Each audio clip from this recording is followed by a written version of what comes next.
మన సంఘాలకు వెళుతూ ఉంటుంటాము. సంఘానికి వెళుతున్నప్పుడు నువ్వు అతిథివో లేదంటే నువ్వు సొంత వాడి కింద ఉన్నవాడువో ఈ రెండు విషయాల్లో తెలుసుకో. ఏంటి? అతిథివు అయితే సమయానికి వచ్చి కూర్చుని పోయి వినేసి వెళ్ళిపోతావు.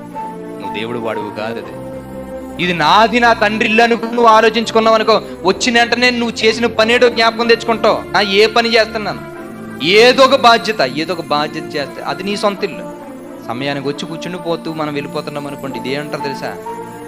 కష్టం. అతిథిగా వచ్చాము చూసాము వెళ్ళిపోతున్నాం. అతిథిగానే ఉంచుతాడు, రేపు పొద్దున్న కూడా పరలోకం కూడా చూసావా, చూసాను వెళ్ళిపో.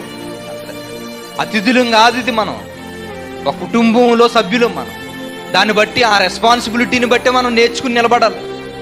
ఎందుకంటే క్రీస్తు వచ్చే సమయానికి మన భుజాల మీద ఒక భారం ఉంది. ఆ భారం నాది అనుకుని మనం ముందుకు వెళ్ళే పరిస్థితి రావాలి.